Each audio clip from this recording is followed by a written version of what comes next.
na Franceta Prešerna, temveč je praznik našega jezika, ustvarjalnosti in duha, ki skozi kulturo in še posebej literaturo oblikuje našo skupno identiteto. Zato nas iskreno veseli, da je nocoj z nami Branko Cestnik, duhovnik in filozof, publicist in pisatelj. Danes ga seveda gostimo predvsem kot avtorja, med drugim tudi kot finalista nagrade Kresnik za najboljši roman. Branko Cestnik namreč v svojih zgodovinskih romanih poglobljeno in pogumno odpira vprašanja naše zgodovine, vere, razklanosti in človeške notranjosti. Njegova dela so izredno zgodovinsko zanimiva in poučna, če lahko uporabim ta izraz, hkrati pa nas vabijo k razmisleku o tem, kdo smo kot narod in kdo kot posamezniki, predvsem v času preizkušenj. Z našim gostom se bo pogovarjala domačinka, novinarka in tudi sama avtorica literarnih del Boža Herek. Vsem skupaj želim prijeten večer, ki naj bo srečanje z besedo ter navdih za prihodnja branja, razmišljanja in pogovore. Dobrodošla v naši knjižnici in izvolite besedo. Hvala lepa. Hvala se.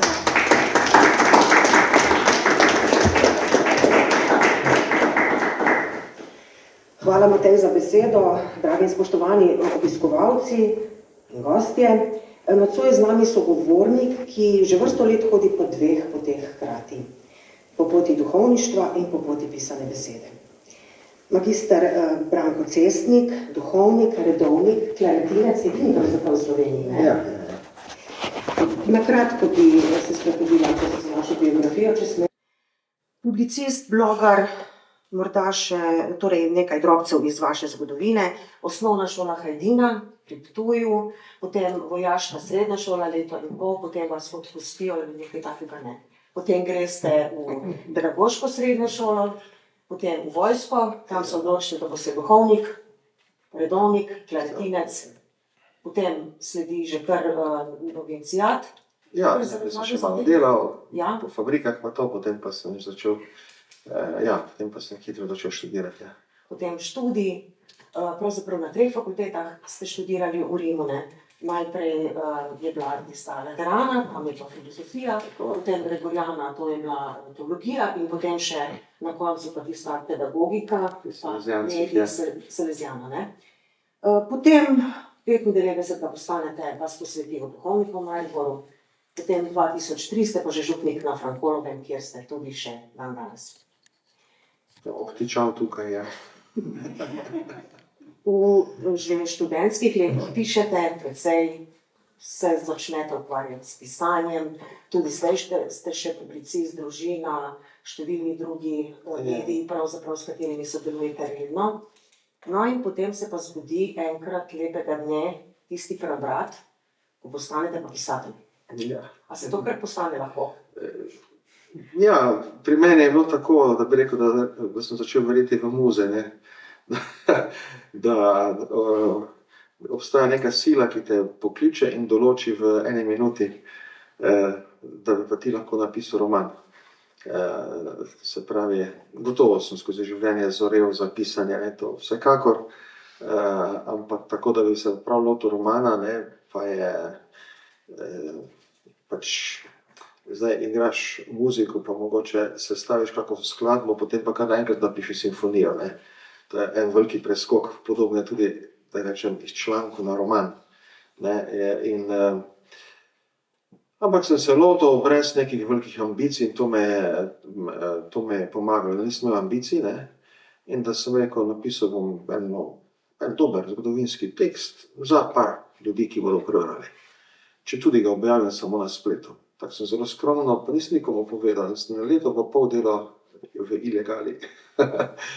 Ja, tako se je to začelo. No, potem pa nekako z Mohorjevo smo prišli v stik in je potem Mohorjeva se pokazala zainteresirana za ta prvi roman Sonce Petovjone in seveda je tako šlo potem to naprej. To Sonce Petovjone takoj kandidira oziroma je nominiran za Kresnika, To se pravi, in zelo pohvaljen tudi v vseh Ja. zgodovinskih krogih zlasti s filigransko natančnostjo, pišete o prvih obdobjih krščanstva na Ptuju. Torej, ja, zdaj, vprašanje je, ne, gotovo vsakega, ki se zanima za zgodovino našega teritorija, zgodovino naroda, narod je bil sicer takrat v tistih časih še v gozdovih, tam gor nekje, ne, v današnji Belorusiji recimo, no in ali pa seveda za zgodovino krščanstva v naših tleh se bo prej zdaj vprašal, kdaj pa je prišlo krščanstvo k nam, ne. In strokovnjaki se strinjajo, torej, da okrog leta 150 lahko pričakujemo kot eno normalno letnico za oglej, in da je potem oglej pa pomeni potem že kar do današnje Gorice, pa do današnje obale, nekje to je območje Ogleja bilo takrat, ne, tega četrtega največjega mesta v antični Italiji, in okrog leta 180 do 200 Ptuj. Ne, in da Ptuj, krščanstvo na Ptuju, to pa vemo iz analiz Viktorina Ptujskega, ne, njegovega spisov, da krščanstvo na Ptuju ni bilo povezano z oglejskim ali pa tem nezahodnim rimsko-oglejskim tipom krščanstva, temveč kaže ene posebne vplive iz Male Azije in Bližnjega vzhoda. In torej postavi se teza, da je krščanstvo na Ptuj prišlo ne preko Ogleja, ampak po neki kopenski poti, Carigrad, današnji, ne, Beograd, Podonavje, do sem, in da so to verjetno bili kakšni priseljenci iz konca 2. stoletja. Iz sirskega območja, palestinsko-sirskega območja, ne, se pravi Bližnji vzhod, vzhodna Turčija. Ker je teologija Viktorina Ptujskega takšna, ki paše tja, ne, in njegov jezik in podobno. Tako je ta teza zrasla. In potem sem šel študirati, kaj bi to bilo, kaj bi jih sem pregnala, in potem ugotovil, da je takrat dejansko prišlo do enega večjega preseljevanja iz vzhoda na zahod. To so bile potem vojne mimo, ena velika kuga šla mimo in potem je nastal prazen prostor, tukaj pri nas ravno se delovna sila in so prišli, ne. In je verjetno takrat krščanstvo prišlo zraven, tako menijo zgodovinarji. No, v romanu pa potem si izmisliš junake in to pokažeš. Skoraj do ure natančno, ne. Kak je bilo, pa kdo je prišel, pa kaj je rekel, pa kak je bil oblečen in pa vse. To je pa potem že nadgradnja. To je potem tisto, ko pri arheologih in zgodovinarjih vzbudiš zavist, ker oni tako daleč ne sežejo oziroma ne smejo tako daleč, ne. No, zdaj Ti pa lahko svojo domošljijo, pač greš v to, pa si te junake omisliš. Zdaj, etnologi so včasih malo predrzni to zadevo, ne, pa kakšne stvari tudi tako nadgrajujejo, kot jih ne bi smeli. Ja, to nepomembno. Torej, potem ste pa to roman je bil lepo sprejet med bralstvom, so rekle, ne? Prvi ponapis, drugi ponapis, 19, 20, 21, oziroma 22. Ja, dva ponapisa. Dva ponapisa, ne? To ni Več kot 2000 izvodov je šlo med ljudi, ne, tako v fizični obliki, torej to je za en taki dokaj zahteven tudi roman, da je kar lepi uspeh, ne. Zelo. No, potem drugi vaš roman, Viktorin Ptujski, to je nadgraditev tega prvega romana, še kar ostajate tam v tem. Ja, zdaj, ta drugi je pa potem, prvi je roman dejansko o Rimu, ne, mi spoznamo Rim na našem ozemlju. In krščanstvo je ena izmed religij, recimo, ki jih roman opisuje, ali pa načinov življenja, ki jih imamo, to spoznamo na široko, poganske religije, rimsko vojsko in tako. Medtem ko pa Šesti pečat je pa potem se skoncentrira na krščansko skupnost, ki je potem okrog leta 300 že bila toliko močna, da je imela svojega škofa, enako v Celju, ne, enako v Ljubljani. Vse to škof pomeni, to morate se, ko rečemo škof v Celju, v antiki, to je župnik, pa 2000 ljudi okrog njega, ali pa 1500 ali pa 1000.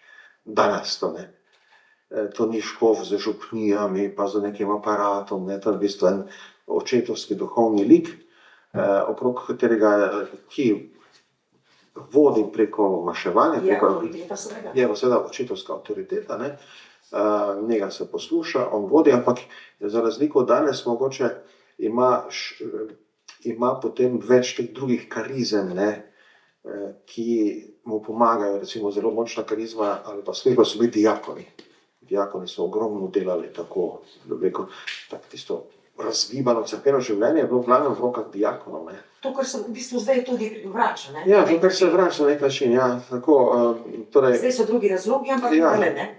Ja, in Viktorin je bil takšen, ne, s tem, da Viktorin ima to veliko prednost od ostalih škofov, da je bil pisatelj in da je nekaj njegovih del ostalo.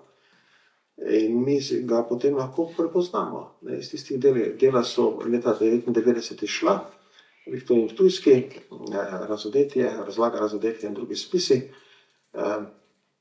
so išla v slovenščini z dobrim kritičnim aparatom in res lahko In so vam bila v pomoč. vsaka opomba v tistem Prav pride, delu, ne? prav pride, ko strokovnjaki opišejo eno stvar ali pa en tekst, pa dajo te strokovne opombe, pa predgovor, ne. Vse to zelo prav pride, da potem ne mahaš po zraku, ne, ampak se imaš česa oprijeti. Torej, ja, in potem se to skoncentriral. To je ena zgodba, na drugi strani sem pa povzel zgodbe preganjavcev kristjanov, ker takrat je prišlo do največjega preganjanja kristjanov za časa Dioklecijana in potem imamo te zgodbe še preganjavcev in spoznamo nekaj teh likov preganjavskih, med njimi samega cesarja Dioklecijana, ne. Njega samega in tudi, tu sem si pač tiste izvorne tekste sem šel brat, ki opisujejo njegovo življenje oziroma zlasti tisto, kako se on odločil za najbolj obsežno preganjanje kristjanov v času Rimskega cesarstva, ne, ki ga je začel leta 303, potem pa trajalo par let. In takrat je bilo veliko teh žrtev, tudi sveti Florjan je od takratnih učencev, ne. No, in tako da imamo tudi te preganjavce, vidimo pa njihove dileme, pa različne pristope, pa enega stoika spoznamo, pa enega mistika, eno mistično religijo tudi spoznamo. Obenem pa seveda to krščansko skupnost preko škofa in pisatelja, še bolj pa preko treh sester, ne, ki v romanu potem se te sestre pojavijo in so tako, no, njihove usode, kaj se zgodi z eno krščansko družino, kot tudi sestre s svojimi družinami morajo bežati in kaj se dogaja, ne, potem te usode so opisane. Pustiva te to, Ja. te imeli kaj brati. Pa se zgodi potem, pričakujemo seveda še tretji del te trilogije, ampak se zgodi pri vas preobrat. Ja, zdaj, jaz sem In imel, ste drugo svetovno Tako. vojno, novejšo zgodovino, ne. zdaj, stvar je bila v tem, da imaš belo, rdečo in črno, ne, črna je, to so tri klasične antične barve, in jaz sem se tudi tako malo romane zamislil, beli prvi, rdeči drugi, črni bi bil tretji, ne, torej, in da prvi okrog leta 200, drugi okrog leta 300, tretji pa okrog leta 400 približno, ne, da bi ujel ta antični čas. Ampak so me ta dva romana kar izčrpala, vsak je zahteval 2 leti pa pol, ne, dela, in sem si potem, nisem več imel moči še za en taki veliki rukar, no, se pravi 2 do 3 leta delati na enem tekstu, pa eno antično zgodovino obujati, ne, in vse to. Čeprav seveda proti letu 400 je še več dokumentov na razpolago, je vedno lažje najti dokumente, ne. To je bil pravzaprav tisti ključni razlog, da ste potem prišli na Izključen razlog je pač bila ravnateljica Celjske Mohorjeve družbe, Tanja Ozvatič, ki je rekla, da bi napisal nekaj za redno zbirko Mohorjevo redno zbirko, sicer za slovenske večernice, in da bi napisal eno za večernice, torej bolj povest kot roman, ne. No, in tako je tudi bilo, da sem potem rekel eno povest, se pravi, da so stavki niso zahtevni. Večernica, sem si tako malo predstavljal, večernica, kaj je bila slovenska večernica? To je bilo tisto, ko so zvečer ob peči sedeli skozi zimski čas in eden je počasi bral knjigo, drugi pa poslušali. In to so bile tiste znucane knjige, ne? Pravzaprav zelo taki platnicami. In tak, vse pri nas je bilo sicer to drugače, da sta rata prebral, potem pa nam dal obnovo, ne. Kaj je prebral, ja. ki je v naši hiši. Ampak te večernice torej morajo biti napisane tudi tako, da en lahko bere, drugi pa posluša, ne, se pravi, bolj kratki stavki, preprosti stavki, in zgodba pa dokaj linearna, ne, dokaj tako brez nekih velikih preskokov, pa nekih refleksij, pa teh, kot moderni roman ima potem noter še polno vseh elementov. No in tako sem rekel, kaj bi, pa sem se spomnil zgodb mojega starega očeta z Zahodne fronte. In sem rekel, nič bom kar iz te zgodbe povezal v roman, sicer junaka si bom zmislil, ker starega očeta zdaj točno vsega ne vem, niti ne vem točno, v katerih krajih je bil kot nemški vojak, ne, prisilno mobiliziran. In sem se spomnil pač zgodbe o tem, kako ga je ena Francozenja nadrla v eni gostilni ali pa v enem trgovini, ko je videla, da je Jugoslovan, se tako rekli Jugoslovan, ne, in ga je nahrula, domov bi šel, pa se s Titom boril proti Nemcem, ne pa da ti tu nas Francoze tlačiš, ne. To je doživel v Franciji, zgleda, da sta oba nemško govorila, ne, da sta se razumela, da sem si malo začel predstavljati, kdaj bi to lahko bilo. To bi bilo po sporazumu Tito Šubašič verjetno, ker takrat je zahodna tudi Radio London, pa vsi ti so potem začeli Tita propagirati kot legitimnega voditelja upora v Jugoslaviji in del sistema zahodnega zaležništva, ne, takrat. Da verjetno to je bilo po tistem, to je bilo kmalu po izkrcanju v Normandiji, pa da bi lahko bilo kje na tem področju Alzacije ali pa kje to, ko bolj nemško govorijo, ne.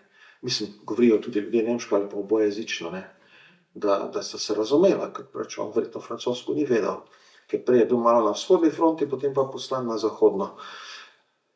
No in potem so in potem še zgodba enega ženskega trupla, ki je priletelo z enega groba pred njegov položaj, ko so Američani bombardirali njihove položaje in je zraven bil Britov in je bomba padla na grob, sveže pokopana mlada ženska na tistem grobu in trupla vrglo pred njegov položaj. Pred Jakoba Špilaka. Ja, to je Jakob Špilek, v resnici je moj star oče, ne. In je to bilo nekje ob Renu, to vemo, kje točno ne vemo, jaz sem pač naredil tam blizu Darmstadta, ne. In potem sem jaz včasih si mislil, kaj je naredil, ne. To je tako zelo groteskna in močna situacija, da imaš truplo pred seboj. Pa je znal opisati, kakšne lase je imela, pa tako, bila sveža, pokopana, ne. In je ali je pokopal, odvlekel nazaj na Britov, zagrnil vsaj malo, ali kaj je naredil, ne. Položaja verjetno ni smel zapuščati.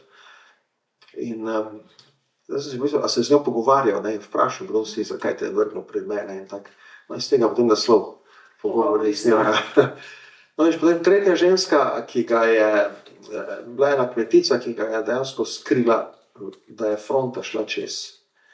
To je bilo nekje med Renom in osrednjo Nemčijo.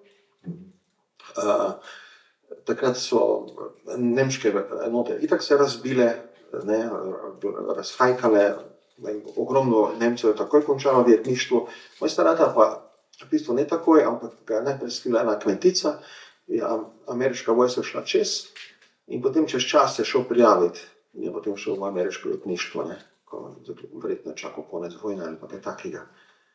No in so potem to vzel tudi to za izhodišče, on in ta kmetica. Zdaj pa sem malo poznal še zgodbe drugih, da so slovenski fantje v nemški vojski, ki so potem bili jetniki v Nemčiji, so potem morali včasih iti na kmetije delati, ne. Ker takrat je 45 nastal po celi Evropi velika panika, če bo hrana ali ne bo hrane, ne. In se je vse sile dalo v obdelovanje polj, da bi ja bilo hrane za vse to, ne. Ker je takrat so vojna končala, vse tako je to bilo. Eni predeli Evrope so bili uničeni. No in so potem delali ti slovenski fantje čez poletje pri kakih kmetih in šele potem v jeseni šli domov. Jaz sem tudi tu vzel tale motiv, ne. No potem pa ta tretja ženska in je včasih lahko tudi prišlo do romance, govori se tudi, da je kakšen Slovenec se tam tudi poročil, ne. So Nemke rekli, nima več moških, je polna fronti, ostali tu. Boma imela kmetijo, pač kakega otroka, ne. Tako so tudi praktično razmišljali. No, potem pa tretji del, tako sem po teh treh ženskah strukturiral povest. Ne? In tretji del, tisto, ko pride ženska, ki ga čaka doma. To je bila moja stara mama. Ampak vendarle, ko se po vseh teh peripetijah, čudnih zgodbah, vendarle prebije do domačega praga praktično, ne? Pa v bistvu 9. krog preplavlja. Ja, v bistvu ga na koncu ubila skoraj Ozna, ne? S tem, da mu je stradala skoraj do smrti v Begonjah. Potem sem šel to malo raziskovati, kaj bi to lahko bilo. Je pa to bil normalen postopek Ozne. Ne? Ozna je vse, to je predhodnica Udme, ne? Ona je vse te mobilizirance nemško vojsko varnostno pregledala, kar je logično. To je normalni postopek, bil je ta proces repatriacije. V Slovenijo se je vračalo veliko teh internirancev, vojakov, izgubljenih ljudi. In seveda niso mogli kar direktno domov, se jih je dalo za par dni v repatriacijske centre, da se jih je tudi zdravstveno pregledalo, pa da niso imeli kužne bolezni ali kaj ne. Vojake pa varnostno. In potem, če je bil kakšen sum ali kaj, so jih pridržali. In moj stari oče očitno, ne vem kaj je bilo, da so ga potem vrgli v Begonje, v iste celice, ker so prej imeli nacisti, ne, ko so učili Slovence. In ga preprosto niso mu dali hrane. Tako da je prišel, potem so ga spustili in prišel domov, prišel je na njihovo črno listo, potem so še ga maltretirali na drugačne načine, kasneje, ne, lažno streljanje, pa to, kar sem v drugem romanu opisal. No, in ampak on je prišel domov, ga stara mama ni prepoznala, ga je spodila z dvorišča, ker je mislila, da je pač en berač ali pa eden potepuh, je bil tako suh. Ja, to sem potem vzel tudi za zgodbo tega mojega Jakoba Špileka, ne, ki je podobno Kovač kot moj star ata, in tudi iz Dravskega polja, ne, je pa ta Jakob Špilek iz Braunschweiga po domače. Braunschweig. No, potem sva že pri drugem romanu pogovori oziroma Razmik med žerjavi.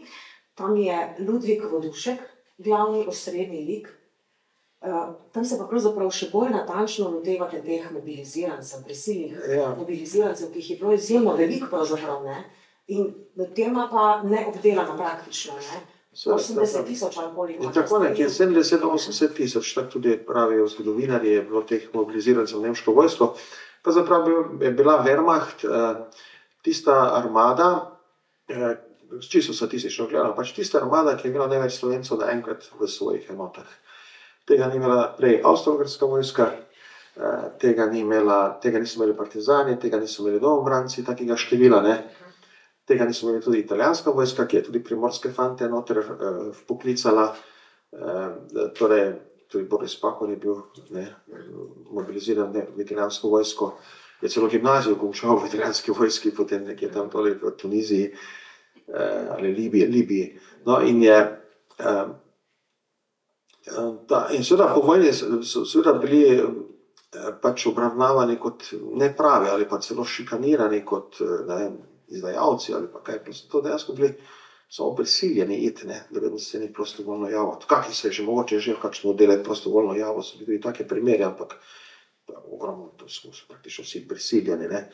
Ampak ena lastnost je pa pri številnih, ne vemo še koliko je bilo teh, ne, vi pravite, da bi bilo to modro raziskati, so bili ljudje, ki so se nekako zaobljubili, da ne bodo streljali oziroma ubijali ljudi, ne. Tako, no, to je motiv tega romana, tudi osnovni, ne, ali pa sporočilo romana, torej pacifizem sredi vojne. Kako je bilo to možno, da se en vojak zaobljubi, da ne bo streljal, ne? In kaj se to prinese s sabo? Kaj je to za en človek? In potem sem ugotovil, da so to preprosti ljudje, to je bil en kmečki fant iz Frankolovga, 21 let star takrat, ki je tako obljubo imel. In ko sem roman pisal, sem že opazil, pa ko sem povedal komu, ne, da to delam, sem že opazil, da taka zgodba ni osamljena. Zlasti pa potem, ko sem delal te predstavitve, pa tako kot zdaj, skoraj v vsaki publiki je bil kdo, ki je rekel, ja, tudi naš stari ata ni streljal. Ali pa je streljal čez glave ljudi in podobno, ne. In potem sem tudi srečal primere, da tudi v partizane je šel, pa imel podobno zaobljubo.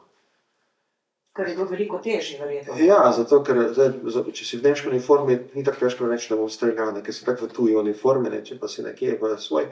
Ampak vedno pa bilo težko z vojaškega vidika, ker te lahko imajo za dezerterja. Absolutno. Takoj, ne. Najhujša kazen pravzaprav. Ja, če te odkrijejo, te imajo za dezerterja, ne, in so recimo, če sem bral, potem pobiraš teh zgodb ogromno, ne, so se tudi bili kakšni nemški fantje, ali pa avstrijski, ki so bili Nemci, v nemški uniformi, torej, ki so imeli podobno.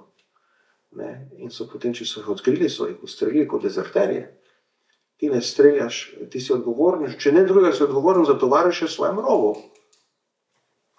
Ne, a zdaj, ko ti ne streljaš, bo pa drugi nastalo zaradi tega, ker ti nisi onega počel nasprotnika, ki je letel proti našemu rovu. Ne.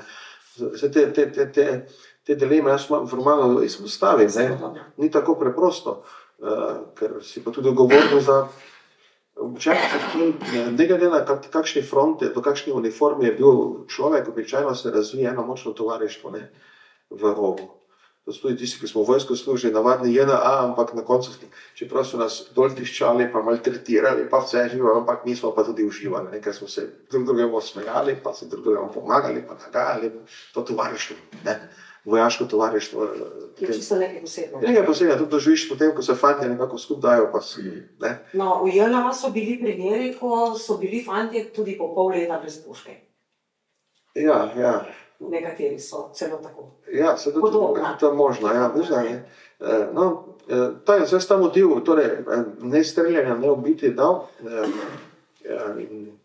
nisem pa zdaj točno vedel, odkot je to prišlo, ne. Lahko sem dal malo verskega nagiba, lahko malo nacionalnega nagiba, ne bom streljal v nemško uniformi na v Rusiji, ne, na Ruse, ki so Slovani kakor jaz. Lahko verski nagib, ne bom svoje duše omazal z umorom ali pa preprosto človeški, ne pa moralni, ne bom ubijal, ne. Ja. Ne bom prve stopnice k temu. Potem sem pa te zgodbe pobiral, sem še videl, razumel, so bili celo primeri, da so jim dekleta zapičala, če boš koga ubil v vojni, se ne poročim s tabo. Se pravi, da bo to zelo zanimivo. No, in Tak Ivan Čeretnik, recimo, ne, vam je verjetno pomagal, ne? On je to zgodbo v celjski bolnici na smrtni postelji sam povedal. In vse na smrtni postelji lahko poveš marsikaj. In jaz sem potem razmišljal, zakaj on meni pač povedal to. Ker je v tem, da ni streljal, on je potem povedal, kako je bilo, ko se z ruskim vojakom ena na ena srečal in je puško dol vrgel. Ni hotel, ne, torej, niti z ruskim vojakom se spopast. Potem sem razmišljal, zakaj on meni to povedal, zato ker mi je predal svojo duhovno dediščino. V tej zgodbi je povedal, to sem bil jaz. To je bil nekako vrh mojega življenja, da sem bil sposoben v enem trenutku se odločiti, da rajši umrem, kot da koga ubijem. Ne bo vas sodila, jaz ne sodim, ampak vendar ne vprašam, ali je zdaj nekdo, ki je takega junaštva oziroma takega dejanja sposoben za vas junak ali antijunak? Ja, zdaj, pač v vojni drami je lahko zdaj, za vojaško logiko je to antijunak, ne, dezerter. Se pravi, takega potem, ja. Razen, če vojska vračuna ugovor vesti. Se ta ugovor vesti je stara stvar, ne. In vojska lahko vračuna ugovor vesti, ker zlasti v protestantskem svetu so bile te verske skupine, pri nas najbolj poznamo Jehovce, ne, ki so vedno, stoletja nazaj, uveljavljala ugovor vesti. Recimo v tem malo nastopajo menoniti, to so evropski amiši, ne, ki so živeli potem, nemški menoniti so živeli v Ukrajini in v Južni Rusiji. Ko jih je Katarina Velika povabila v Južno Rusijo, da so kmetje, so z njo takoj sprejeli dogovor, pridemo, delamo, samo vojske ne služimo.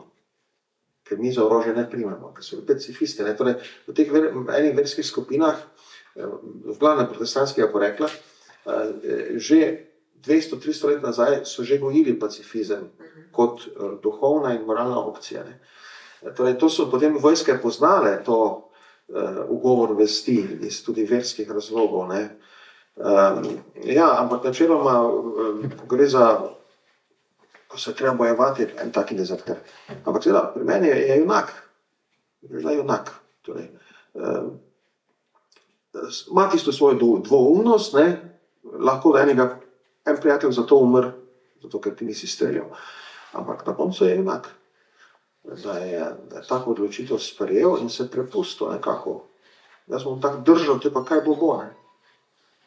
Torej, to je neka trma, ki je potem strajal do konca. No, tako jaz tega junaka tudi prikažem. Čisto, ko sem že roman skoraj zaključil, pa sem slučajno srečal enega upokojenega celjskega zdravnika, ne zdravnika, sodnika.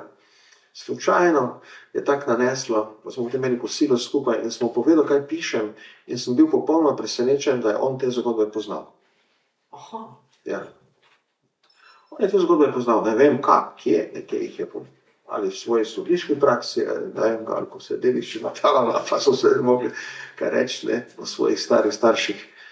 On je to poznal in on mi je potem rekel, to, da so se odločali slovenski fantje ne ubijati, ne streljati, da to, je rekel, niso dobili od svojih familij, ampak od svojih župnikov. Ops, kako pa to mislite, jaz to je župnik, ne. In dejansko mi je malo odprl, ampak tu zdaj morajo zgodovinarji iti naprej pa to raziskati, tudi cerkveni zgodovinarji, da je po prvi svetovni vojni v Sloveniji bil en taki pacifistični val, tudi v pridiganju in v verouku, ker se je tako zagražala prva svetovna vojna. In verjetno tudi nova, tista takratna Jugoslavija, nasilno združena. Tudi verjetno, ja, so tudi še Slovenci se tudi upirali, ne, tiste Jugoslavije že.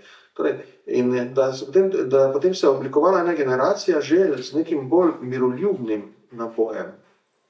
Da je imela kot mir in nenasilje kot visoko vrednoto, ne. In ta generacija je potem leta 1942 bila vpoklicana v nemško vojsko. Ali pa partizane, ali pač kje, pač kdo končal, ne. In je potem verjetno, in tu je potem tisti izziv, ki ga v romanu pač opišeš, ampak tako, rekel, pa daš tudi neki izziv zgodovinarjem, ne, da bi te stvari raziskali. Kako je s tem Ludvikom Voduškom, ne? Ja, kako je to bilo, da je prišlo do tega pojava. In koliko je tega pojava bilo, ne. Pa zdaj, koliko tak gre po Sloveniji, ga ni bilo tako malo. Pravim, jaz sem srečal tudi enega duhovnika, ki je rekel, moj ata je bil partizanik, pa ni streljal človeka. Zanimivo. No, zdaj smo pa že pri tej dolini zvezd, ki je šla pred pravzaprav lansko leto, ne, 2025. Tam je pa osrednji lik pravzaprav nekaj čisto drugega. Pravzaprav bi lahko rekli, da je izgubil moralni kompas, da je pozabil oziroma zavestno nehal razmišljati, kaj je dobro in kaj je zlo, čeprav to pa tam potem v fragmentih se mu še vendarle oglasi vest, bomo povedali. Ampak vendarle v bistvu najslabše, kaj je. Da se prepusti toku in poskuša Ideologija ga čisto. Ideologija plus sebičnost, ne, da si za po vojni špara tudi nekaj zlata, ne. Ja, tisti zobovi, Krade zobove žrtvami in potem. Torej, ja, zdaj, to je nasprotje, zdaj seveda glavnega junaka pri Žerjavih, torej pri Žerjavih je glavni junak pacifist, pri tem pa je potem morilec, ne, glavni junak v dolini zvezd, čeprav skozi cel roman on potem v tem romanu ne ubije, ne, nikogar. Ampak ja, prej je že tisto svojo krvavo rihto naredil, ne, in tu ga potem zelo zaznamuje. Jaz sem pri tem imel pač problem, ne, je pa ta negativec je tu nastopa že v tem romanu, ne, na koncu, ne. Vedno bolj, ne? Ja, in jaz sem imel že problem, kako napisati roman z nagrauženim likom, ne, enim, ki se ti upira, da sploh hočeš gledati. Kako se boš to živel nek, če pa morilec, ne, ali pa posiljevalec tudi bil, ne. Tudi, ne, ampak ja, glejte, ravno to sem hotel, ne, da ne bi rekli, da so pa slovenski fantje bili samo pacifisti, mirni in tako, da so se tudi udeleževali zločinov, tudi v nemške reforme, ne, da so vršili zločine nad ruskim ali pa ukrajinskim prebivalstvom. Jaz sem take zgodbe slišal o tem, ne. Torej, in seveda vse to je potem bilo itak že hitro sankcionirano, ker so itak bile po vojni potem prav preiskave, kdo je kakšen zločin delal, ne, da so to bile razne tudi mednarodne organizacije, ki so iskale te zločince. No, on se zateče k partizanom in seveda ta svoj... Po tistem čudežnem preživetju. Ja, potem pa ima čudež, ima bližino smrti, ne. Ja. Potem je ta smrt, zato se tudi malo več posvetim na začetku, ne. To umiranje, ko zmrzne. Umiranje, ko zmrzne in potem, ko že zmrzne, pa ga reši ena ženska, ženska. ki jo potem ustrelijo. Ki jo potem nacisti ustrelijo kot talko. Ja, in potem ga dam v zemljo, v eno partizansko bolnico pod zemljo, in on je tam notri, kakor Kristus v grobu, ne, torej izpod zemlje ven, potem pride izpod zemlje ven drugačen, malo drugačen. Ne tako kot Kristus, ampak čisto drugačen. Ja, torej ima neko, ker se on v tistem trenutku, ko ga smrt srečala, se tudi zaobljubi, če preživim, ne bom več škodil ljudem. In se tako zaobljubi, čeprav on takrat je že v partiji, ne, on je pri partizanih že stopil v partijo, je že formalno ateist, no, ampak seveda, on je doma izpod Ptujske gore, tisti, ki so doma izpod Ptujske gore, nikdar ne more biti čisti ateisti, pravim jaz. Torej, ne, in potem on, no, tako, to nihanje, potem pa imamo skozi cel roman to njegovo nihanje, ne. Po eni strani se boji, da bi zločini iz Rusije prišli za njim, pa da bi ga odkrili, kaj je tam delal, ne. Zlasti, ko Rusi pridejo, potem so z ruskimi vojaki srečajo, ne, v Lipnici, v Avstrici, z ruskimi. In reče, 2 leti sem se bojeval proti Rusom, ne, zdaj jih imam tu, kaj če oni že imajo sezname zločincev. In ga zajame panika, ne. Zato tudi tako hitro pravzaprav nazaj stopi, ne. Ja. Slovenske zastave strani. Ja, tako Rusi so takrat niso dovolili Slovencem, da bi v Lipnici razvili slovensko zastavo. Slovenci so pa dobili slovenskega, torej Ilafsko odretje 12. maja 45 korakov v Lipnico, v Avstrijo, ne, z nalogo, da vzpostavi slovensko komando. Ampak vendarle potem. Ja, samo so Rusi rekli to, da to ni. Avstrija ostane v mejah iz leta 37. Vi lahko prijete, nas Ruse pozdraviti.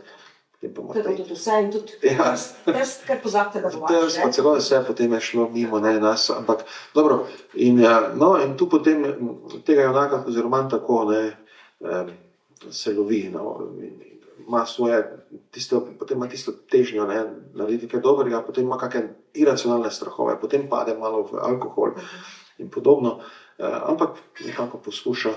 Ampak v bistvu je utelešenje tistega genocidnega zaporedja, ne, teh 3, 4. Ja, torej. Od 5. do 8.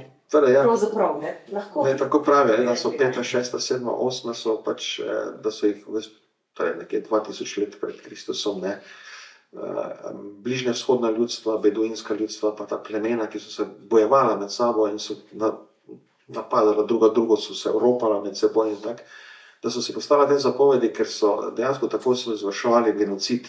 Najprej ubi moškega, potem posili žensko, ali pa si jo vpelje v suženjstvo, ne, ali pa jo imeli za svojo, torej za prisiljeno ženo, ali karkoli. Potem pokrade to, kar vse, kar lahko.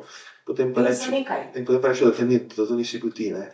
Se pravi, ne ubijaj, ne prešuštvuj, ne kradi, ne pričaj pokriven, ne, to je. In zdaj, ko je bila v Buči leta 24, ko je bilo 22, ko je bilo v Buči tisti genocid, tisti zločin nad ljudmi v Buči, ko so ruski vojaki v Ukrajini naredili, si tako videl vse to. No, Srebrenica. Srebrenica tudi, ja. Da nagrevaš. Vse, vidiš te elemente, kako to dejansko postopa. No in tu sem imel tega junaka, ne, torej on je že vse to dal nekje skozi in zdaj je bil tisti 8. zapovedi, ne priča pokrivem in zdaj on moral skrivati resnico o sebi, ne.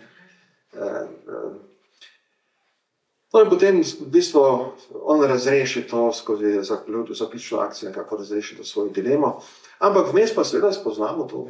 Vmes pa spoznamo, kar je ključ, ne, spoznamo ta Šterntal, strnišče kasneje preimenovano, Kidričevo, ne, že začnejo, takrat v bistvu že začnejo delati to tovarno.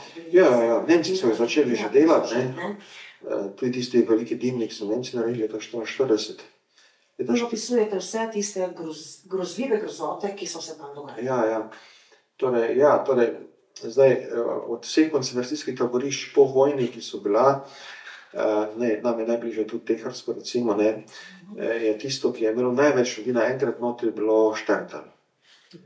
Zdaj, za razliko od Teharja, Šterntal ni bil namenjen za obračun z domobranci ali pa in za pobijanje, ne, tako Tehar je dejansko bila selekcija za pobijanje, torej to se bo potem. Čeprav je bila to potem kolateralna škoda, zelo bizarno grdo rečeno, ne? Vse tisto, kar je tam umrlo zaradi lakote in vsega tega. Ja. No, zdaj, ampak Kidričevo ni bilo namenjeno toliko likvidacija, ne, čeprav so bili ljudi likvidirali, kot nekako kaznovanju, maščevanju zlasti nad nemško populacijo. Mi smo imeli nemške populacije ogromno tukaj, cele, ne. Gostilna Hochkraut sem se zanimivo pel, da čisto nemški prilek, se tudi imajo HCH napisano, ne. Vse prav tak, če so nemškega porekla, da se napišejo kot Nemci, ne. Ali pa so nekoč bili, čeprav zdaj so verjetno v dokumentih Slovenci, ne, ampak nemški, oni so tudi tako kot mi, oni so tudi 1000 let ti avtohtoni Nemci bili, ne. Ampak to so bili bolj grščaki prej, bolj gospodstvo, potem meščanstvo, ne. Na podeželju so pač bili bolj Slovenci, ne, predvsem Slovenci, dežela v naša, enako. Seveda, potem pa je prišlo, bodisi že v času nacionalne prebuje, do velikih napetosti med Nemci in Slovenci, to se tako poznamo. Potem pa seveda v času nacizma pa to eskaliralo do konca, ker so nacisti pač delali na teh napetostih, smo jih zmanipulirali, ne. Vsem prišli kot osvoboditelji teh naših Nemcev tukaj, ne. Nemci so pa potem z neko hitro tudi nasedli te nacistične ideologije, ti naši avtohtoni Nemci slovenski, ne. In zdaj po vojni pa jih nisi mogel zdaj vsem pripisati zločinov, ne, ampak neke blage oblike kolaboracije ali pa že to, da so bili v kulturbundu, recimo. Ja. Ampak si nekako lahko, ker je sklep Avnoja pa je bil, da nemške manjšine po vojni več v Jugoslaviji ni. Tako sklep Avnoja, no in potem so si umislili koncentracijska taborišča v glavnem za Nemce, katere so potem dali še druge ljudi, ne. In mi vemo za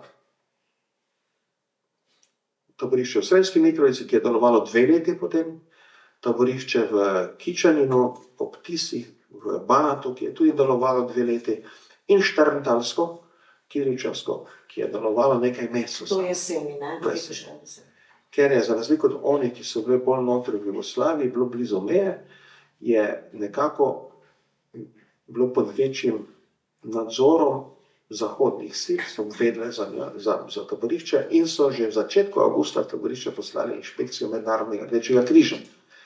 Takrat pa se je Titotu seveda šlo za mednarodni ugled in takrat je tudi nasploh politika je bila, da glavna humanitarna organizacija po drugi svetovni vojni v Sloveniji in Jugoslaviji bo Rdeči križ, ne. In so se začeli ustanavljati vse posod odbore Rdečega križa. In seveda potem on tej inšpekciji ni mogel reči ne, ko je rekla zaprite taborišče. Tito oziroma režim, ne. Tako da je to grozno taborišče imelo to milost, to srečo v nesreči, da ni bilo dolgo. Torej, v tistem najhujšem elementu je bilo torej, mesec julij celi, pa še avgust, september, 3 mesece recimo. Ne. Ampak koliko ljudi ne vemo. Iz enega zapisa, ki se je v taborišču zgodil, da je ena gospa notri v taborišču, neka izobražena gospa, nekaj je bila po poklicu, da je to lahko verjetno kako učiteljica matematike, ne, je preračunala 15.000. Tudi zgodovinarji pravijo, da je nekje med 13 in 15.000 je bilo naenkrat. Potem odkrili so tudi ti zgodovinarji, ki so to raziskovali to taborišče, da je bilo taborišče tudi zelo slabo organizirano. Fiasko, pravzaprav, organizacijski. Ne. Notri so ljudi natlačili, potem pa ni bilo hrane. Ni bilo hrane, ni bilo hljeba in vse to naprej. Postopki so bili počasni. Izživljanje. Potem pa seveda, drugo pa je bilo, da so potem, ker je pač bilo maščevalnega tipa tudi taborišče, maščujmo se Nemcem, ne, je potem seveda bilo dovoljen sadizem. Nekako toleriran ali dovoljen celo, zaželen strani in je bilo teh različnih načinov mučenja, posiljevanja tudi in vsega, tako da te dobiš kurjo kožo, no. Vožnja Ja, najbolj tipično njihova mučenje v Šterntalu je bilo vožnja s težkim motorom čez žive ljudi. En gospod je rekel, ja, zato ker so ugotovili, da konj ne stopi na človeka. Ne, ker včasih so imeli to mučenje, da so konje pognali, ljudi zakopali v zemljo ali pa poležali, potem pa konj, ampak konj je potem pazil. Koliko se je dalo, je pazil, ne, da ni. No in tu so potem začeli te težke motorje, tako dolgo, da je nekdo izdihnil. Zdaj, ali so dali kakšne deščice čez, ali so kar čez kolesa, ne, lahko eno in drugo, visno, kako so hoteli mučiti. Pa potem po deščicah se voze, to zdaj ne vemo. Skratka, ja, zdaj, jaz sem zdaj se potrudil s težkim srcem, ker opisovati sadistične metode pa trpljenje, to ni lahko, no. Ne uživaš v tem, ampak moraš zaradi žrtev, da se spomnimo žrtev, kako so trpeli, tudi Kristus se na križu imamo zato, da se spomnimo, kako je trpel. Torej, in tako je bilo različno, ne, in sem imel zelo različne odzive na te nasilne dele romana, ne, ker roman je v neki točki zelo nasilen, ne. Različne odzive sem imel, recimo ena gospa, izobražena, ne, slavistka, mi je rekla, ta roman bi trebalo prepovedati mladim do 18 let. Ena druga gospa, ki pa je doma iz Kidričevega in predsednica prosvetnega društva v Kidričevem, pa je bila prva, ki je roman prebrala, ker smo prvo predstavitev naredili na parkirplacu Boxmark, tam, kjer je bilo taborišče v Kidričevem, kar na prostem. No, ona pa je rekla, da sem mučenje in trpljenje obdelal površno. Gledanja, bravstvo. Ja, ker ona veliko, ker ona pozna do detaljev, ne. Ker to njihovo društvo, zgodovinska sekcija njihovo društvo je to najbolj raziskovala in ona se to Kidričevo pozna, to taborišče v detalje. In ona je potem pričakovala... Je pogrešala. Ja, ali pa nekako se je zdelo samoumevno, da bo ogromno tega trpljenja in sadizma tudi v romanu. Zdaj, tiste glavne oblike trpljenja in sadizma so prikazana hudobija človeka in trpljenja nedolžnega, to je prikazano, ampak seveda nisem pa vztrajal do tem. Zdaj, če dovolite, bi jaz vendarle prebrala tisti vrh romana. Jaz sem si označila tlele v tej knjigi, ampak potem sem ugotovila, da je na platnici, sem si označila. Tako slikovito je, da ne morem, da ne bi, no. Potegnili so ga iz plitve jame, vrh nekakšnega ogona so ga polegli na trebuh. Ponovno so mu dali roke za hrbet in jih zvezali z žico. Glavo je imel položeno na cvetoč njivski slak. Obrnil se je na desno, z tega položaja je skozi čile lobode in bodeče neže zapazil košček odprtega neba nad Pohorjem.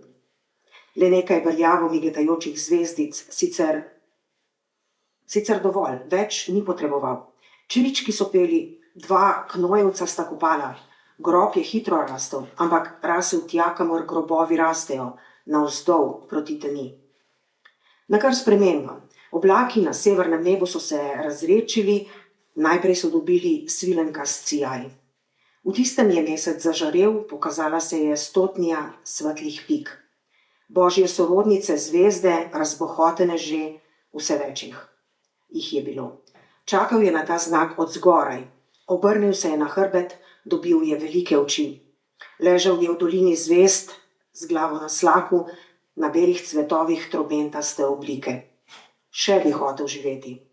Obisk smrti je ostajal krivičen in odvraten, toda tudi tja daleč nadse, k zvezdnemu zboru mu ne bo težko poleteti. Moj sin je tam in moj Bog. To je konec tega osrednjega grofa pravzaprav, ne? Ja, je pa zgodovinski lik za tem grofom. Jaz sem se sicer tega, ker se tu obračunavali tudi za grofi.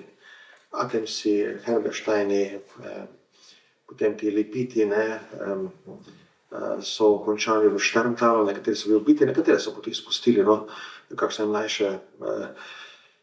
In je, no, in jaz sem si pač... Je pravzaprav zelo kruto mučen. Ja, jaz sem se lik Arnsburga, torej primek izmislil. Sem rekel, da moram zdaj, ker nimamo točnih podatkov, jaz ne moram smrt grofa Atemsa, potem pa celo Slovensko Bistrico dobiš proti sebi, kaj pišeš o smrtu grofa Atemsa, ko ne veš, ne. On je bil grof Slovenske Bistrice. In sem si potem lik tega plemiča izmislil, tega Arnsburg, sem iskal en taki, ko sigurno nikjer ni bil, ne, Arnsburg sem našel eno tako ime, Arnsburški grof, drugače pa to smrt grofa Lepita. To je bil angleško usmerjen grof, baron, v graščini Turnuče pred Ptujem. On je bil predsednik Jugoslovanske vojniške zveze. On je zaslužen za razcvet kasaških dirk v Ljutomeru in na Ptuju. Humanist, pravzaprav bi rekli. Humanist, širok človek, v bistvu ne nemško ali pa nacistično usmerjen, ampak demokratično, angleško, ne. On je imel Times naročen iz Anglije.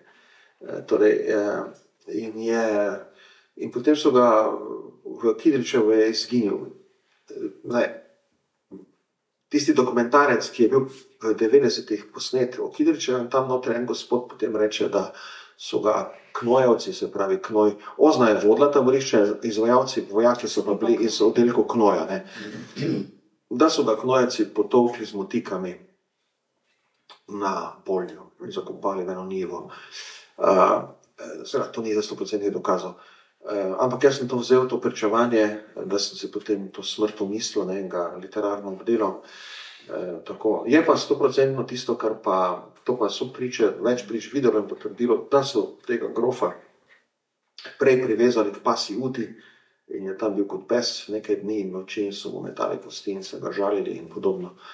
In da je tudi Puklasti Miha, ta najbolj hujših sadistov, no, ki ga so uporabljali prav za najhujše stvari, tudi obiskoval Šterntal in se izživljal na tem grofu. To je grof Lepit, ne, ampak v mojem romanu je potem to grof Arnsburg. Čeprav Lepit je potem omenjen in tak, ne, ampak... Z genocidom se tudi predvsem v tem romanu pravzaprav ukvarjate, ne, saj to smo že rekli, ampak vendarle še na drug način, v bistvu to nesojeno slovensko oziroma nemško manjšino pravzaprav označite na poseben način, s tistim dnevnikom ga vidim, s tistimi stavki te mlade Julije, 15-letnice, ki piše Brnik v končevaščino. Ja, torej, od teh raznih nemško govorečih skupnosti za mene je bilo veliko odkritje velika nemško govoreča skupnost na Apaškem polju pri Gornji Radgoni, za njo nisem vedel. Vedel sem, da so tam bili tudi Nemci, ne, da so tam živeli, ampak da je ta bila in da je bila potem leta 46. januarja vsaj izseljena z vlakom 2000 ljudi eno noč. Eno nedeljo so jih natrpali, odpeljali. Ampak od vseh teh nemških skupin se mi zdi najbolj tragična zgodba Kočevarjev. Kočevarji sami sebi ne govorijo kočevarski Nemci, ampak kočevarji, ne. Kočevarski Nemci, najprej to izhaja iz nacistične propagande, da je poudarila nemškost, ne, njih, da jih je lažje pridobivala na svojo stran. Ti kočevarji so, zdaj leta 30 bo 700 let od njihovega prihoda v Kočevje. To so bili kmetje iz Tirolske in Koroške, ki jih je en grof, ko je dobil gozdove na Kočevskem, enostavno preselil sem. So bili kakšni bolj oporni kmetje, kakšni bolj žlehki in je on potem rekel, tako feudalno, ne, da tja došli, skršli boste gosti in tako. In to so ti alpski trdoživi ljudje, so prišli tja dol in so potem ustvarili to civilizacijo kočevarsko, ne. Skrčili gozdove, malo kmetijstvo začeli, se ukvarjali z lesom in vse to. In to je trajalo, potem pa njihov prvi šok je bila gospodarski problem, okrog leta 1900 so se začeli že v Ameriko seliti, ne. Potem drugi šok, padec v Jugoslavijo.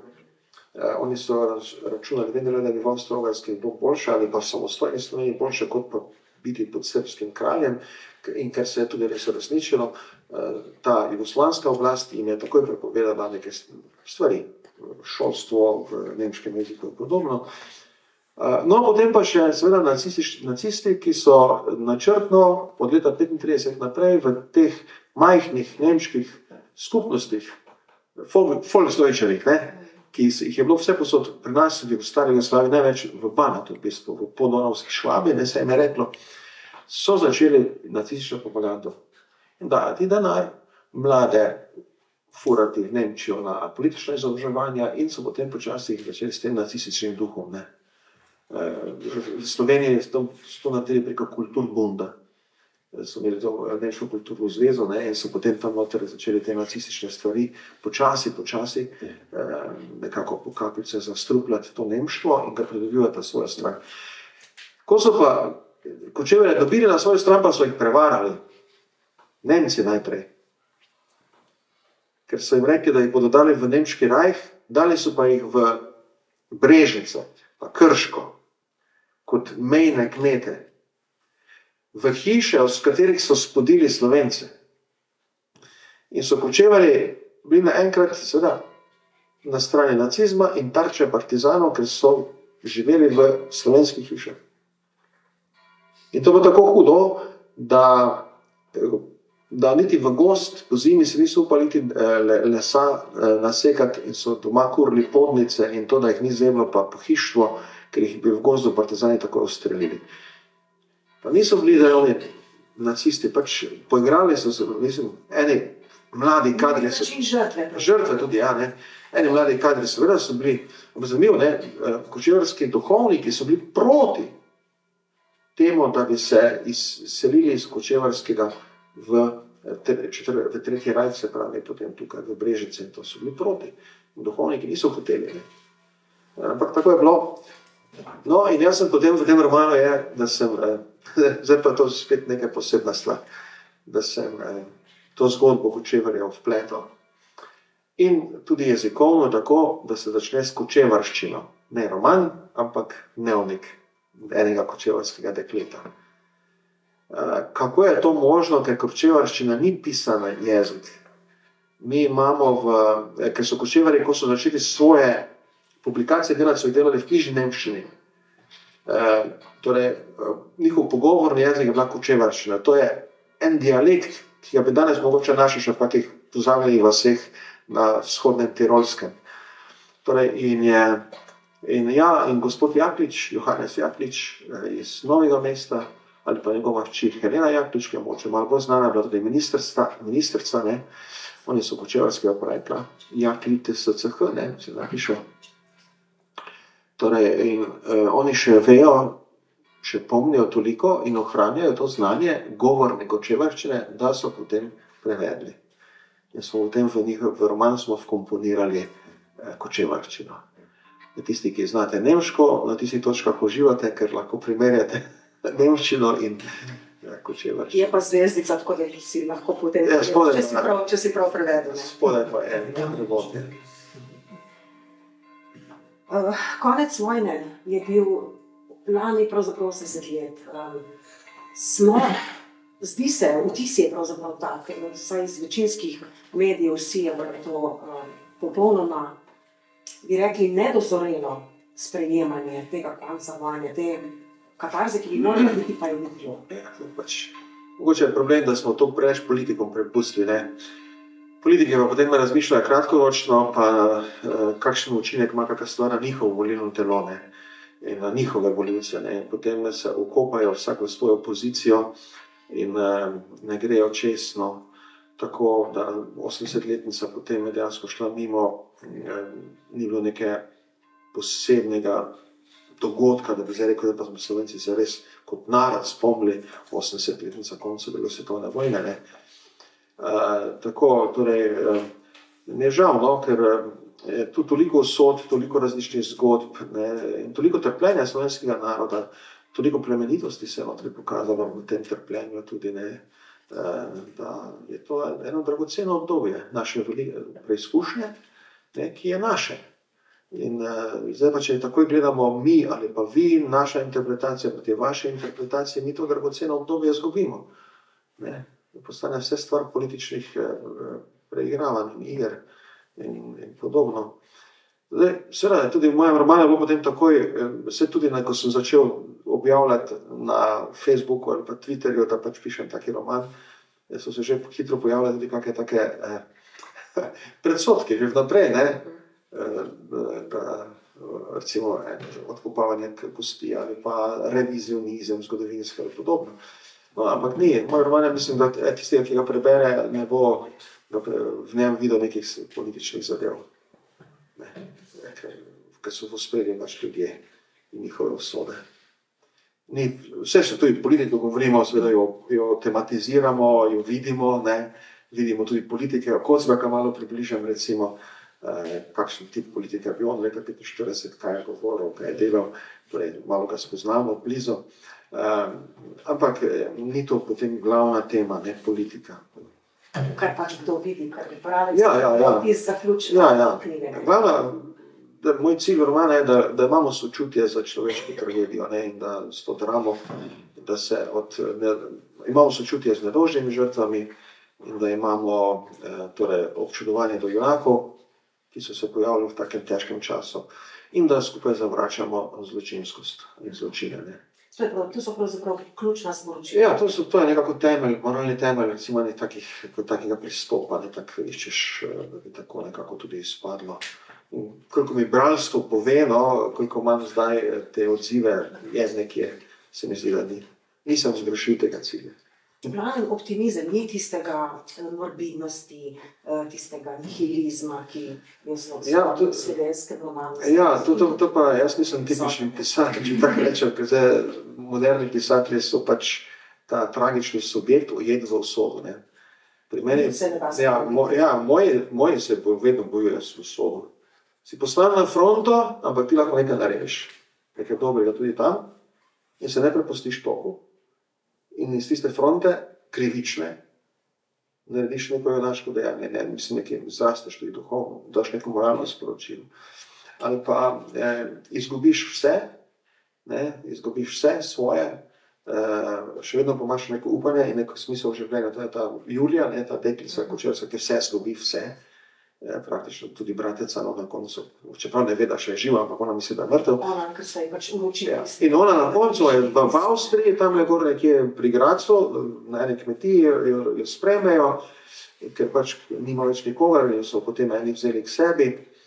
In ona tam vidi Pohorje na slovensko stran, ne, torej južno od Gradca vidi Pohorje in ve, da na Pohorje Ata pokopan. Tako so likvidirali štartarske žrtve, so jih potem avgusta na Pohorju največ likvidirali okolica Areha, ne. Ve, kje je mama pokopana v Kočevju, ki je že prej umrla, in si predstavlja, da je njen bratec pokopan v otroškem taborišču v Ormožu.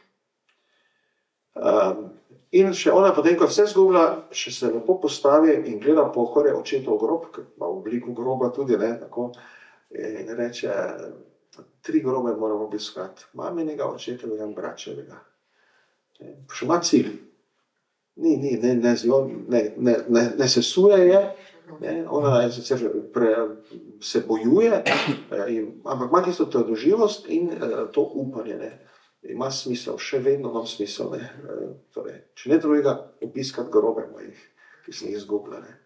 To je ta dvojnost, ki jo pravzaprav živite, ne, po eni strani pisatelj, po drugi strani duhovnik, ki se prepletata. Ja, seveda, da to... Ti dve poti, ja, sej, pač to, da si duhovnik, pa pišeš, je lahko prednost, lahko pa tudi ni, ne. Prednost je, če delaš take teme, ki se recimo bolj, recimo zgodovina krščanstva, to ti bolj leži, ker ti že imaš neko teološko predznanje, ne, pa ti lahko hitro pomaga dojeti kakšne stvari, ki so se dogajale, ne, v antičnem Rimu s kristjani, ne. Potem pa seveda tudi kot spovednik, pa to pač spoznavaš te človeške dileme, ne. Ti si poslušalec, ti si velikokrat v vlogi poslušalca zgodb, ne. Zdaj, pri spovedi ta poslušati zgodbo je ritual celo, ne, to je ritual, vse zgodbe so kratke, izpovedi so bolj povzetki, ne. Ampak si ritualni poslušalec, ne, znotraj obreda poslušaš zgodbo, ne, to je neki posvečeni trenutek. In te zgodbe, seveda, vse imaš spovedno močečno, seveda tega ne razlagaš, ampak zgodbe se bo vse del. Ja, zgodbe drugih, ne, si nekako tak zbiralnik mnogih zgodb, ne. To se v tebi vsede in potem lahko tudi s tem nekako lažje operiraš, ne. Ko je treba pravzaprav stresati iz lokala. Ja, se potem ti kar hitro lahko odprejo kakšne take stvari, recimo. kakšna oseba, ki si jo nekje srečal, pa ti je zaupala svojo zgodbo. Ne. Tako sem tudi ena stvari v Dolini zveste, zlasti iz Kobanskega, ne. Tam sem tudi eno knjigo prebral, Partizani na Kobanskem, ampak šel sem pa tudi okrog, pa sem malo se vstal pri kakih hiši. Seveda tiste zgodbe potem ti zelo pomagajo. In ljudje ti tudi bolj zaupajo, ker si duhovnik, recimo, ne. Ti zaupajo, ti kar povejo, ne. Tudi tisti, ki so jezni na cerkev, komaj čakajo, da lahko kaj župniku rečejo. En uradnik zagotovo ne. Zaupanje recimo, ali pa enemu županu zagotovo ne. Obvezno pred koncu gremo na enega pogovora, obvezno vprašanje, kaj snujete zdaj? Do zdaj ste nam ponujali zgodbe, nepovedane pravzaprav, boleče, celo zamučane, bi rekli, kaj pa zdaj delate? Ja, zdaj delam eno krajšo stvar, skoraj tako malo kot predah, ker imam tudi že načrte naslednji zgodovinski roman, že imam gradiva tudi skozi spravljena, ampak nisem ga začel delati, ker bo spet malo širši in tak, in potem veš, da 2 leti boš tistem, ne. In sem vmes pa ena zgodba, jaz veliko hodim na Pohorje, gobe nabiram zelo rad in odkrivam te razne pohorske kotičke. Jaz sem tak bil, ko sem bil mlad, sem mislil, da moram celi svet videti, da bo se splačalo živeti. Potem sem začel spoznavati, da je dovolj Slovenija. Zdaj na koncu pa, ko sem prek 60, pa sem videl, če bom spoznal celo Pohorje, bo tudi dosti, ne. To bo glih prav, že eno življenje. Ne, in torej, ja, in sem se potem s tem Pohorjem, fascinirali so me kaki propadli zaselki, Josip Dol, Lukanja, Rakovec, staro glažutarstvo, Kope, pa te stvari, ki so jih imeli, ne. In kako ti zaselki umrejo in potem dobijo običajno neki turistični namen.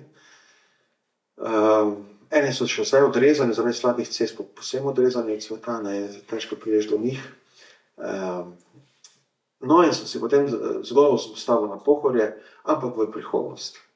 Tako da malo to famo, ki sem si začel ustvarjati zgodovinski romani, ne, Patra Branka, da to famo malo razbijem.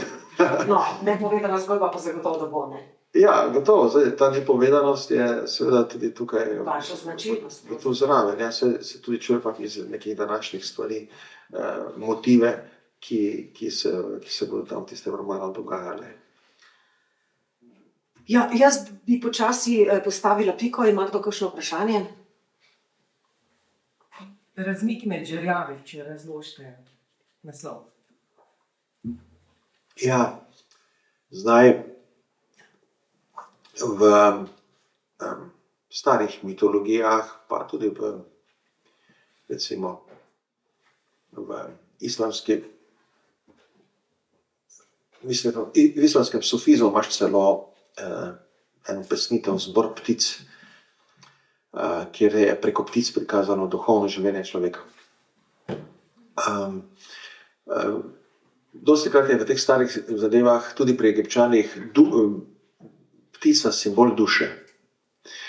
In to je tudi pri vzhodnih narodih slovanskih, pri Rusih. Žerjavi so pa v ruski tradiciji, ali pa ukrajinsko-ruski tradiciji, simbol vojaka, ki je padal. Duše vojaka. In oni imajo tudi filme na temo Žuravli, en film ruski, si ga lahko pogledate. Jaz sem si ga pogledal ravno zaradi tega, ker ima to motiv žerjavo notri, na koncu 9. maja v Moskvo priletijo žerjavi. No, in tudi ena pesem je Žuravli, znana ruska pesem, ki jo pojejo na teh komemoracijah za 2. svetovno vojno. No, tam je motiv, da so to duše vojakov, ki letijo. No, in potem je ravno v tej eni pesnitvi tele je zapisano: in glej, vojak, te žerjave, ki letijo, ne, to so duše tvojih tovarišev, ki so že padli. Če boš videl en razmik med njimi, tako da še ena ptica pride noter, to si ti. Ja, to boš ti, skoraj boš padel, ne. Je In potem Nemci seveda iz ruskih vojakov zvejo za tole zgodbo in potem enkrat, ko žerjavi letijo prek nemških položajev, en Nemec, ki za to zgodbo ve, reče, ne bom gledal onih ptičev gor, da ne vem, kakega razmika vmes videl, ne. In potem še se ta motiv žerjavov, ki letijo, še se pojavi na koncu romana, en dan ali 2 dni pred smrtjo glavnega junaka, ne. In tam on vidi razmik, ne, tisto prostor še za eno dušo. Na Ljubljanskih Žalah, na grobu ruskih vojakov iz vseh vojn, imajo eno skupno grobnico, so žerjavi. So žerjavi, torej kipi, tako imali, žerjavi, leteči žerjavi na grobu postavljeni. Slišal sem žerjavo glas, ne, Denis. Ja, Eno takih reči. Še kakšno vprašanje? Izvoliš. Jaz imam v bistvu v enem vprašanju 2 vprašanji. Zdaj iz praktično vseh teh zgodovinskih romanov in se mi zdi, da kolikor lahko pač jaz rečem, da je tudi to dober zgodovinski roman, da govori o nekem konkretnem lokalnem okolju. Iz vseh teh romanov se da razbrati neka vaša naklonjenost, ne samo poznavanje, ampak tudi naklonjenost do pač teh krajev, od koder izhajate. Je to mogoče prvo vprašanje, če bi to malo komentirali. Seveda je dober zgodovinski roman, če je pač lokalen, ne, če govori o nečem, kar tudi, ker pač jasno, da je verjetno, ne, da ni to zdaj bila tudi neka verodostojna zgodovinska zgodba postavljena čisto nekam fikcijsko, ne. Po drugi plati se mi pa zdi, da in to očitno je tudi ta komisija za Kresnika že takrat na začetku prepoznala, ne, da je pač tak zgodovinski roman eno stopničko višji, da pa to pa ni samo neka zgodba iz preteklosti, ne, da skozi eno, če zdaj spet rečem, lokalno zgodbo, pa pove v bistvu zgodbo zgodovine, ne, zgodbo tistega obdobja. Pa me zanima, koliko ste imeli, ne, ste rekli tudi Kocbeka ste predstavljali, pa recimo te štajerske grofe, Kočevarje. Koliko ste imeli to v mislih, ne, se pravi, da verjetno vas je vseeno so vas tiste individualne zgodbe potegnile, ne, ampak da ste še vseeno ta širši okvir vpletli. Pa če želite povedati, lahko tudi ne, ko ste rekli, da imate pa že gradivo tudi za zgodovinski roman, na kateri čas pa se bo tam. Ja, torej zelo dobro ste rekli, ne, da je domoljubje, ena bralka iz Hoč rekla, da se začuti ljubezen do domačih krajev, ne. Do Dravskega polja. Dravsko polje je pač tako, to je bila zaradi turških vpadov pušča, se pravi,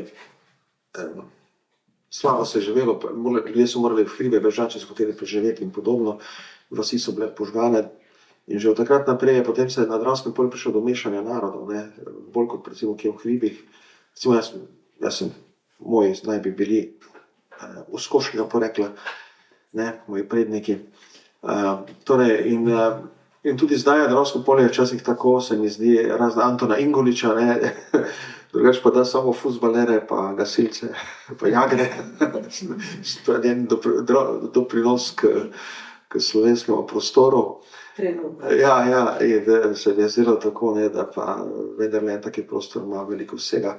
Seveda najprej sama rimska zgodovina, ne, ker je moja vrsta vas Hajdina je dejansko neposredno postavljena na prvotno Petovino. Prvotna Petovina bila tukaj, ker so Rimljani do reke zavzeli, potem pa so tudi več 10 let lahko bili samo na eni reki, potem pa šli naprej, ne. Tako da sem tule to vzel, pa te kraje, da jih malo povzdigneš, ne, pa včasih potem tudi ima namenoma noter dan tudi kakšno besedo iz dialekta in podobno. Ja. Seveda je pa potem lastnost romana ravno to, da pa potem da univerzalno sporočilo, ne, za vse čase. To se mi zdi, zdaj, to mogoče je še najmanj to univerzalno sporočilo pri pri pogovori z njo, ki ima najmanj prvin romana, ki je bolj povest, ne. Medtem ko pa, ja, tule recimo tale Sonce Petrovione je zelo navdušilo tudi nekrščansko bralstvo, ne. Predvsem ono se mi zdi, zaradi tega sporočila, meni se mi nekdo rekel, sporočila prijateljstva, ne. Ker danes je zelo prav, ne, če poudarjaš prijateljstvo med religijami, narodami in tak, ne, to je danes pač tudi nekako vodilna ideja, recimo današnjega humanizma in tudi teh politik, recimo, ne, ta multikulti, recimo. No in ta imaš celi multikulti notri, ne. In prijateljstvo je prvina, ki se skozi cel roman dogaja in jo srečuješ, ne, in to različnih ljudi, kristjana, pogana, potem sužnja, svobodnega, moškega, ženske, ne, prijateljstvo. Ja, to je to, tu recimo je mir, pacifizem, ne, to univerzalno sporočilo, Dolina zvezd pa seveda te strašne te revolucije, te strašne drame in vprašanje torej umora in reševanja duše v teh, kako izstopiti iz te znamke človeške hudobije, no. Tako, ja, tako, zdaj, seveda, drugo pa je tudi, da zdaj, naslednji roman, ki pa delam, zdaj, jaz sem slučajno bilo tako, da so me ravno ti prijatelji, ki so me malo pomagali Dolino zvezd, materialne skupaj spraviti, prijatelji iz prosvetnega društva, oziroma delavsko prosvetno društvo Svoboda, Kidričevo, ne. Zgodovinska sekcija Mateja Slekovca, Matej Slekovec pa bil duhovnik. Torej, ti prijatelji iz te zgodovinske sekcije so me potem rekli, da bi jaz tega Slekovca, po katerem imajo ime in predstavo na enem simpoziju, kot teologa. Jaz sploh nisem vedel, kdo to je. Nisem vedel. Ko so meni to naročili, jaz nisem vedel, da je Matej Slekovec. Jaz živim v Meškovi ulici na Ptuju, mislim, Hajdina Ptuj, to vmes. Meškova ulica. Potem pa je nasproti nas Slekovčeva ulica. 40 let sem tam, še več. Se niste vprašali? Ni, sem se vprašal, to je Slekovec.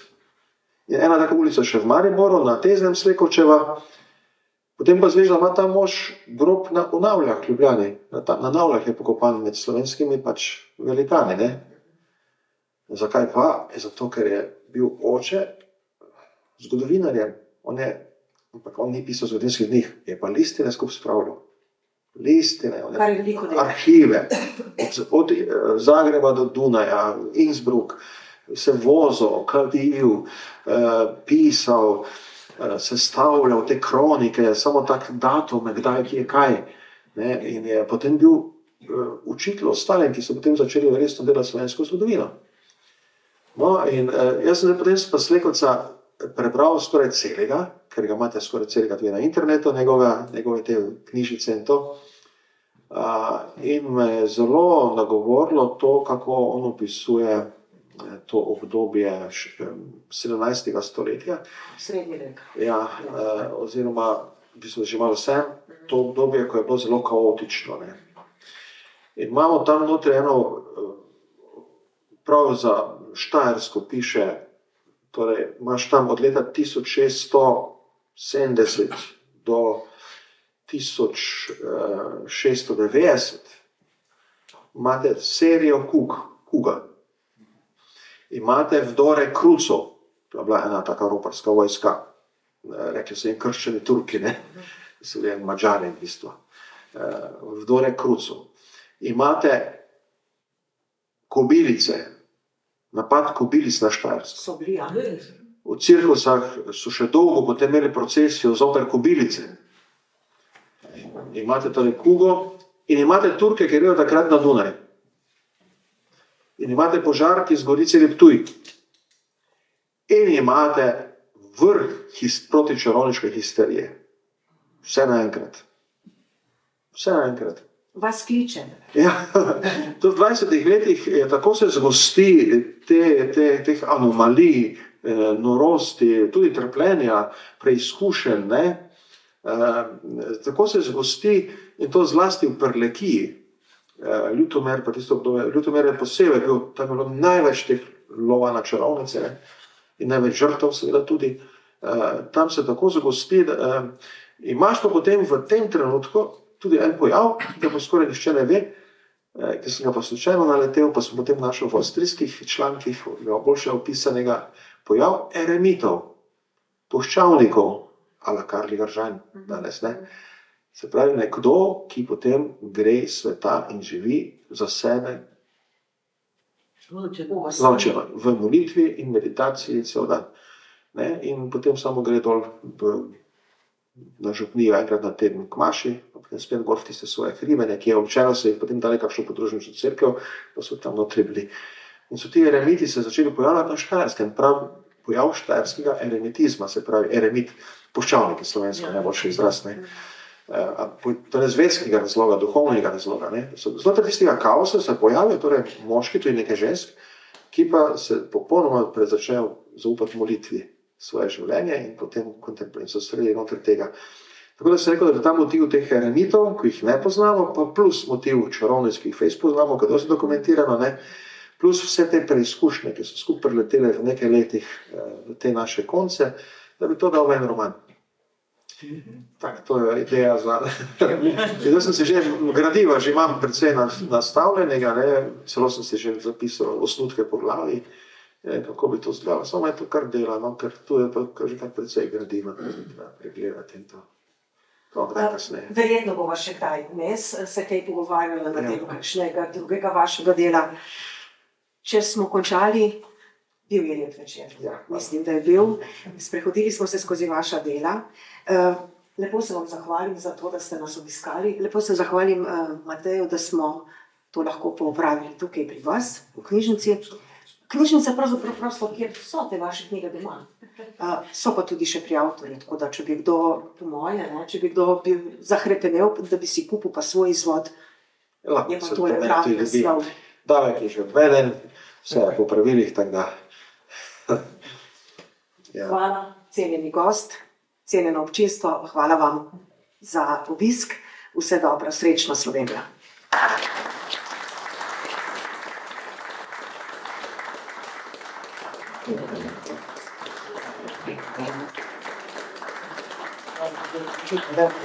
Ne,